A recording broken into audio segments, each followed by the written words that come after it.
Inilah Injil suci menurut Lukas. Pada suatu hari, Tuhan menunjuk 70 murid, lalu mengutus mereka berdua-dua mendahuluinya ke setiap kota dan tempat yang hendak dikunjunginya. Katanya kepada mereka, "Tuaian memang banyak, tetapi sedikitlah pekerjanya. Karena itu, pergilah kepada tuan yang empunya tuaian itu, supaya ia mengirimkan pekerja-pekerja untuk tuaian itu. Pergilah, camkanlah, aku mengutus kamu seperti anak domba ke tengah-tengah serigala.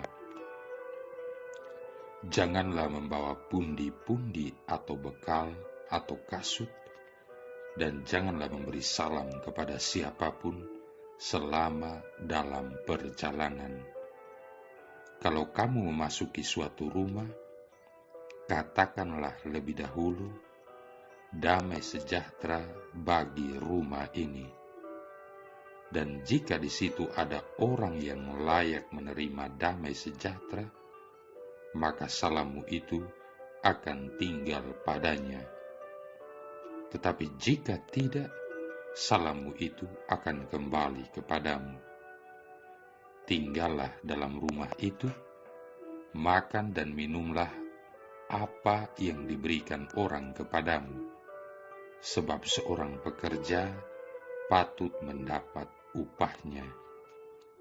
Janganlah berpindah-pindah rumah. Jika kamu masuk ke dalam sebuah kota dan kamu diterima di situ, makanlah apa yang dihidangkan kepadamu dan sembuhkanlah orang-orang sakit yang ada di situ. Dan katakanlah kepada mereka, kerajaan Allah sudah dekat padamu." Demikianlah sabda Tuhan.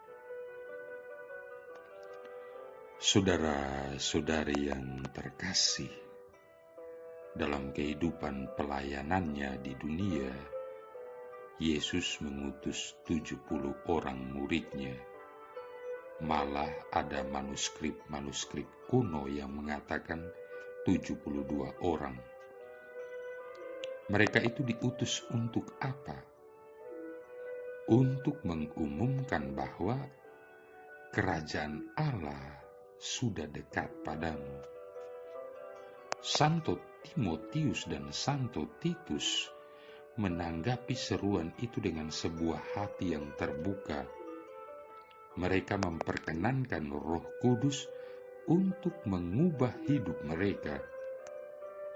Ketika Santo Timotius dan Santo Titus menyadari bahwa kerajaan Allah sudah datang, mereka berbalik dari suatu kehidupan yang nyaman dan kemudian mengabdikan diri kepada karya evangelisasi sesuai dengan panggilan Allah.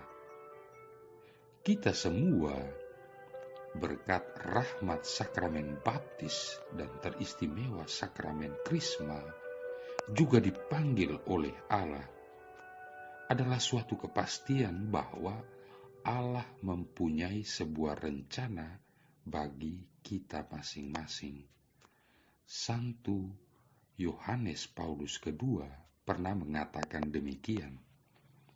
Setiap orang Kristiani harus sadar bahwa dia adalah seorang pesuruh dan seorang rasul, seorang yang menyebarluaskan iman kepercayaan.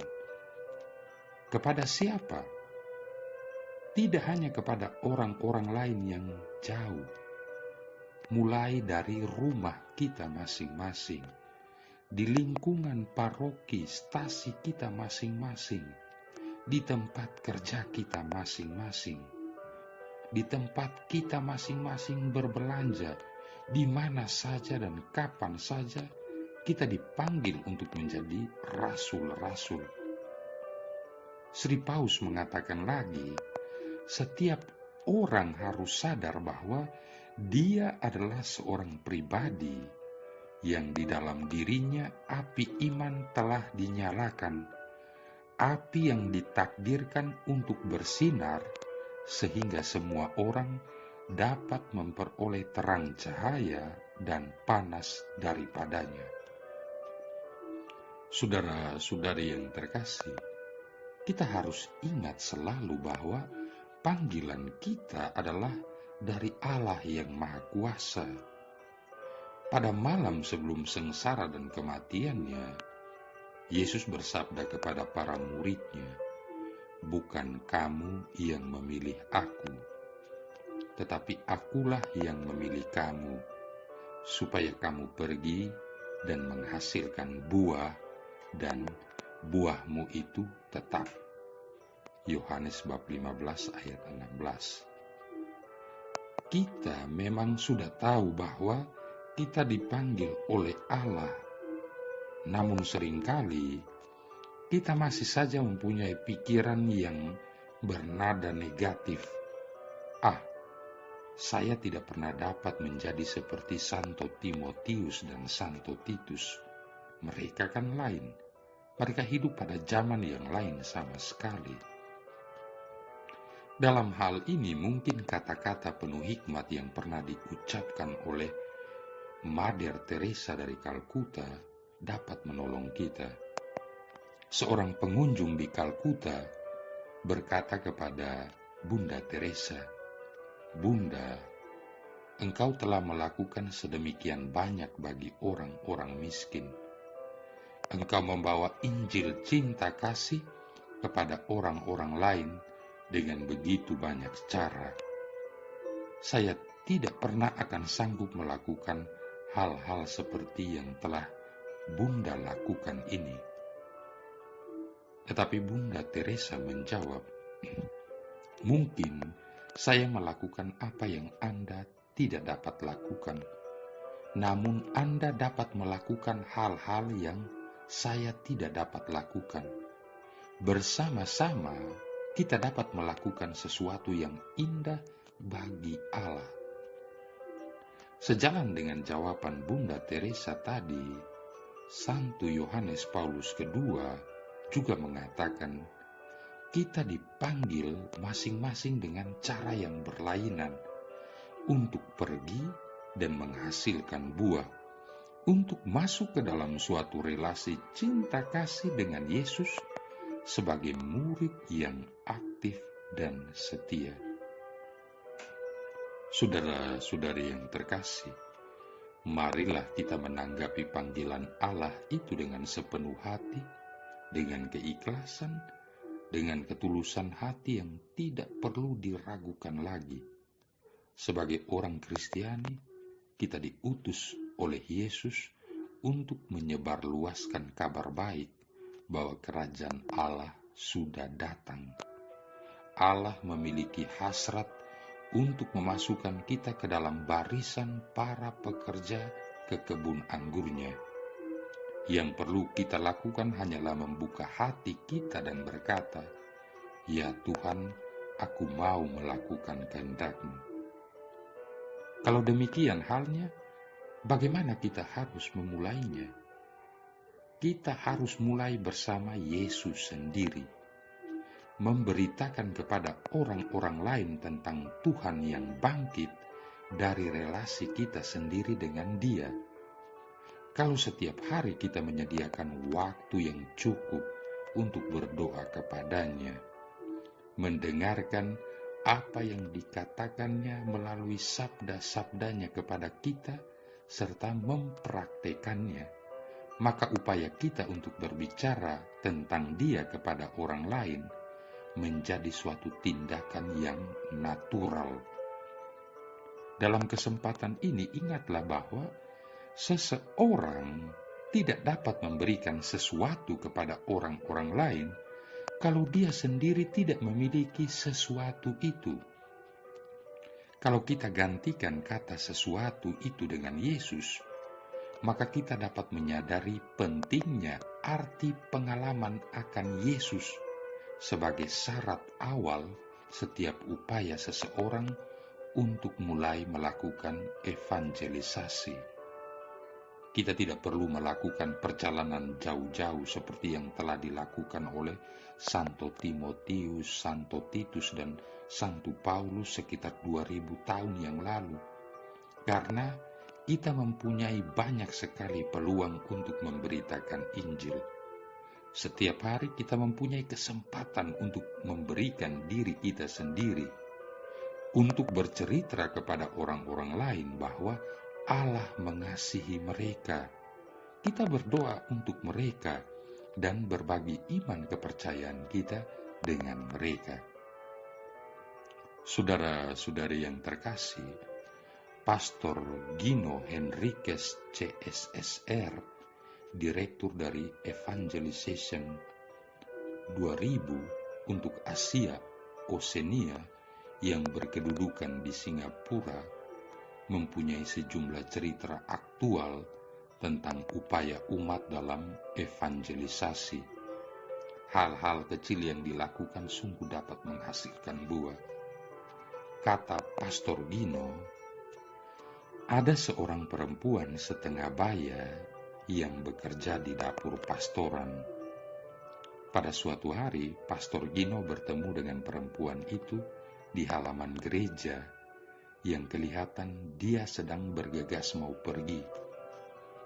Seperti orang yang ketangkap basah, perempuan itu mulai mengaku bahwa sebenarnya dia sedang mau pergi menemui seseorang yang memerlukan pendampingan rohani, karena orang itu dalam keadaan sangat sulit. Perempuan yang bekerja di dapur pastoran itu mengaku bahwa setiap kali ada kursus evangelisasi yang berlangsung di aula paroki, secara diam-diam dia juga mencuri dengar apa yang diajarkan dan didiskusikan di dalam kursus itu. Dia juga mencatat apa-apa yang perlu. Ternyata orang yang dikunjungi perempuan petugas dapur pastoran itu bukanlah pasiennya yang pertama. Perempuan petugas dapur pastoran yang tidak berpendidikan tinggi itu ternyata seorang penginjil kaliber jawara. Sungguh agung karya Roh Kudus. Seperti halnya dengan Santo Timotius dan Santo Titus dan semua misionaris gereja perdana, kita tidak pernah boleh merasa takut dan ciut. Ingatlah bahwa Tuhan menyertai kita senantiasa sampai akhir zaman. Matius bab 28 ayat 20. Marilah kita terus bertekun dalam upaya kita memberitakan Injil kepada orang-orang di sekeliling kita. Ingatlah yang satu ini, yaitu bahwa Injil atau kabar baik adalah kekuatan Allah yang menyelamatkan setiap orang yang percaya. Roma bab 1 ayat 16. Saudara-saudari yang terkasih, pada hari ini juga Gereja Katolik sejagat merayakan peringatan Santo Timotius dan Santo Titus uskup. Selain menjadi orang kudus dan uskup pada masa gereja perdana, Santo Timotius dan Santo Titus memiliki sesuatu yang istimewa. Mereka berdua menerima karunia iman melalui pewartaan Santo Paulus. Timotius dilahirkan di Listra di Asia Kecil. Ibunya adalah seorang Yahudi dan ayahnya bukan. Ketika Santo Paulus datang untuk mewartakan Injil di Listra, Timotius, ibu serta neneknya semuanya menjadi pengikut Kristus. Beberapa tahun kemudian, Paulus kembali lagi ke Listra dan bertemu dengan Timotius yang sudah tumbuh dewasa. Paulus merasa bahwa Timotius dipanggil oleh Tuhan untuk menjadi seorang pewarta Injil. Paulus mengajaknya bergabung dengannya untuk mewartakan Injil. Jadi demikianlah, Timotius meninggalkan rumah dan keluarganya untuk mengikuti Paulus. Segera juga ia mengalami penderitaan sama seperti yang dialami oleh Paulus. Mereka berdua merasakan sukacita yang besar dalam mewartakan sabda Tuhan kepada banyak orang. Timotius adalah murid kesayangan Rasul Paulus, sudah seperti anaknya sendiri. Timotius pergi kemanapun Paulus pergi, sampai ia menjadi uskup Efesus. Timotius tinggal di Efesus untuk menggembalakan umatnya. Sama seperti Santo Paulus, Timotius juga wafat sebagai seorang martir. Titus adalah seorang bukan Yahudi dan tidak percaya kepada Tuhan. Ia pun juga menjadi murid Santo Paulus. Titus seorang yang murah hati dan giat bekerja. Dengan penuh sukacita ia mewartakan kabar gembira bersama dengan Paulus dalam perjalanan kerasulan mereka. Oleh karena Titus seorang yang dapat dipercaya, Paulus tanpa ragu mengutusnya dalam banyak misi kepada komunitas-komunitas Kristiani. Titus membantu umat memperteguh iman mereka kepada Yesus. Ia juga memulihkan perdamaian apabila terjadi perselisihan di antara jemaat Kristiani. Titus dianugerahi karunia istimewa sebagai pembawa damai. Paulus amat menghargai karunia yang dimiliki Titus ini dan mengenalinya sebagai karya Roh Kudus. Paulus akan mengirim Titus untuk mengatasi persoalan-persoalan yang timbul di dalam jemaat. Ketika Titus ada di antara suatu kelompok jemaat Kristiani, orang-orang yang bersalah akan menyesali perbuatan mereka. Mereka akan mohon pengampunan dan berusaha memperbaiki apa yang telah mereka lakukan. Ketika damai telah tercapai, Titus akan kembali serta melaporkan hasil baiknya kepada Paulus. Hal ini mendatangkan sukacita bagi Paulus dan jemaat Kristiani yang lain. Santo Paulus mengangkat Titus sebagai uskup di pulau Kreta Yunani, di mana ia tinggal hingga akhir hayatnya. Marilah berdoa. Allah Bapa kami Maha Pengasih dan Penyayang, Santo Timotius dan Titus, Kau limpahi bekal yang mereka perlukan dalam kegiatan kerasulan. Semoga berkat doa restu mereka, kami di dunia ini hidup jujur dan saleh, agar kelak dapat Kau terima di tanah air surgawi. Demi Yesus Kristus Putramu Tuhan dan pengantara kami, yang bersama dengan Dikau dan Roh Kudus hidup dan berkuasa, satu Allah sepanjang segala masa. Tuhan memberkati kita sekalian, Bapa, Putra, dan Roh Kudus.